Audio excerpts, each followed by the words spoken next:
আমাদের দাবি এটাই যে আমাদেরকে প্যানেল প্রকাশের নোটিশ এবং কাউন্সেলিং এর নোটিশ আমাদেরকে দিতে হবে। তার কারণ হলো এটা, এর আগে আমাদের কাউন্সেলিং হয়ে গেছে, আবার কোর্ট অর্ডারে কাউন্সেলিং করা, অ্যাপয়েন্টমেন্ট দেওয়ার সমস্ত অর্ডার দেওয়া হয়ে গেছে। তারপরেও এই নির্লজ্জ কমিশন কোনোভাবে কোর্ট অর্ডারকে পর্যন্ত মানছে না, কোর্ট অর্ডারকে মানছে না। কোর্ট অর্ডারে 14,052 জনের অ্যাপয়েন্টমেন্ট দেওয়ার কথা বলা আছে, সেখানে 28শে অগস্ট কোর্ট অর্ডার হয়েছিল 4 সপ্তাহের মধ্যে প্যানেল প্রকাশ, কাউন্সেলিং, অ্যাপয়েন্টমেন্টের সমস্ত টাইম বেঁধে দেওয়া হয়েছে। তারপরেও এই নির্লজ্জ কমিশন আমাদেরকে রাস্তায় বসতে বাধ্য করছে কেন? শিক্ষিত জনগণ আমরা কি অন্যায় করেছি? উনি টুইট করছেন, শিক্ষামন্ত্রী টুইট করছেন যে হ্যাঁ হয়ে যাবে, হয়ে যাবে, পুজোর আগে হয়ে যাবে। এরা কত বড় প্রবঞ্চক, কত বড় মিথ্যাবাদী, কোনো কথাই এরা রাখেন না।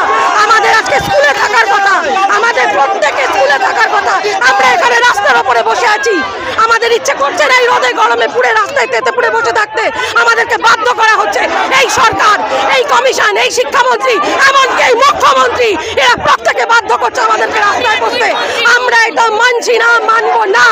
আমরা এখান থেকে কাউন্সেলিং, প্যানেল প্রকাশ, অ্যাপয়েন্টমেন্ট সমস্ত কিছু সুরাহা করে তবে এই রাস্তা ছাড়বো।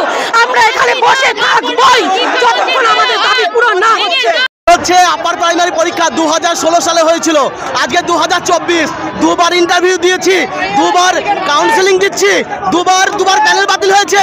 মুখ্যমন্ত্রী ডবল চাকরি আমাদের জন্য নয়, এটা হচ্ছে আমলাদের জন্য, উনার ওই সমস্ত আর্জি করে যে সমস্ত লোক আছে তাদের দেওয়ার জন্য। আমরা আজকে মুখ্যমন্ত্রী, শিক্ষামন্ত্রী নামে আত্মহত্যা করবো, এইভাবে 10 বছর আমাদের কেন ঝুলিয়ে রাখবে? এইরকম অযোগ্য মুখ্যমন্ত্রী আমরা চাই না রাজ্যে। উনার আমরা সাক্ষাৎ চাই, উনি আসুক আমাদের সামনে। কিভাবে আমাদের রাস্তায় বসিয়ে রাখবে?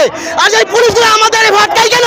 ওনাদের ছেলেপিলে নেই, বাড়িতে মা বোন নেই, বাচ্চা কাচ্চা নেই, কিভাবে রাস্তায় আটকে রাখছে শিক্ষিত সমাজকে? আমরা মুখ্যমন্ত্রীর সাক্ষাৎ চাই, উনি আসুক আমাদের কাছে। উনার যদি ক্ষমতা থাকে উনি আসুক, আমাদের সঙ্গে কথা বলুক। আপনার চোখে চোখ রেখে কথা বলছি মুখ্যমন্ত্রী, আপনি আসুন, আপনার সঙ্গে কথা বলতে চাই। আপনার ক্ষমতা থাকলে আপনি আসুন, রাস্তায় আসুন। আপনার মতো অযোগ্য মুখ্যমন্ত্রী স্বর্ণাক্ষরে লেখা থাকবে। আপনি ভাতা দিয়ে টাকা পয়সা নয় করে এই শিক্ষিত সমাজকে রাস্তায় নামিয়েছেন। আপনার দিকে আঙুল তুলছি, শিক্ষামন্ত্রীর দিকে আঙুল তুলছি। আপনারা যে অযোগ্য, রাজ্যের অযোগ্য, আপনারা আসুন রাস্তায়, আপনাদের সঙ্গে রাস্তায় বসে কথা হবে, নাহলে আজকে রাস্তা থেকে উঠছি না আমরা। যখন পরীক্ষা দিয়ে এসেছি আমার বয়স ছিল 24 বছর, আজকে 34 বছর পার হয়ে গেল। জীবনের সোনালী যে 10টা বছর আমরা কি অন্যায় করেছিলাম মাননীয় মুখ্যমন্ত্রী, মাননীয় শিক্ষামন্ত্রী? আমরা জবাব চাইয়ের। আজকে আপনি ললিপপ দেখিয়ে আজকে আমাদের পথে বসিয়ে আজকে টোটো চালায়, কেউ রিক্সা চালায়, কেউ ভ্যান চালায়। একজন এমএসসি পাশ করে, বিএড করে, আজকে এসএসসি পাশ করে, আজকে আপনার কি এমন রাজ্য? আপনি কেমন সরকার চালাচ্ছেন যে আপনি নিয়োগ দিতে পারেন না, আপনার কমিশন নিয়োগ দিতে পারে না? আমরা এর জবাব চাই, আর আমরা ক্ষান্ত নই। আমরা এর জবাব নিয়ে বাড়ি ফিরবো। মাননীয় মুখ্যমন্ত্রী, আপনার কাছে আমাদের করজোড়ে অনুরোধ, আপনি আমাদের কাছে এসে দেখা করুন, আমাদের জ্বলা যন্ত্রণার কথা আপনি শুনুন। আমরা আর নিতে পারছি না, আজ ঘর থেকে বাইরে হচ্ছে। আপনারা চাইলে গুলি করতে পারেন, আপনার স্বেচ্ছায় বুক পেতে দেব, তবে এইভাবে আর বেঁচে থাকতে আমরা চাই না। আমরা হয় নিয়োগ চাই। ব্যারিকেড কিন্তু তারা ভাঙার চেষ্টা করছে, দেখতেই পাচ্ছেন সেই চিত্রটা। একদম শয়ে চাকরি প্রার্থী তারা কিন্তু জমায়েত হয়েছে, ব্যারিকেড সেই ব্যারিকেডটি ভাঙার চেষ্টা করছে। সরাসরি দেখানোর চেষ্টা করবো আপনাদেরকে। পুলিশের সঙ্গে বাকযুদ্ধই তারা লেগেছেন, তারা বলছেন তারা কিন্তু এই ব্যারিকেড ভেঙে যাবেন। পুলিশ কিন্তু এখানে আটকাচ্ছে, দেখতে পাচ্ছেন শয়ে পুলিশও কিন্তু এখানে জমায়েত হয়েছে। পুলিশ আজকে কথা বলার চেষ্টা করছেন।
পাচ্ছেন ব্যারিকেড শেষ করে ভেঙে দিয়েছে পুলিশ কর্মী, তারা কিন্তু দেখতে পাচ্ছেন পুলিশ কর্মী আক্রান্ত হয়ে গেছে, পুলিশ কর্মী তারা কিন্তু পড়ে গিয়েছেন, দেখতে পাচ্ছেন সেই ব্যারিকেড কিন্তু ভেঙে ফেলা হয়েছে। একদম দেখতেই পাচ্ছেন সরাসরি ব্যারিকেড, সেই ব্যারিকেড কিন্তু ভেঙে ফেলা হয়েছে, ব্যারিকেড ভেঙে তারা কিন্তু যাওয়ার চেষ্টা করছে। সরাসরি দেখানোর চেষ্টা করব, তারা কিন্তু ভিতরে ঢুকছেন, প্রশাসন তারা কিন্তু একদম ব্যারিকেড তারা ভেঙে দিচ্ছে, দেখতে পাচ্ছেন কীভাবে তারা দৌড়াচ্ছে সেই অফিসের সামনে দিকে, সরাসরি দেখানোর চেষ্টা করবো আপনাদের।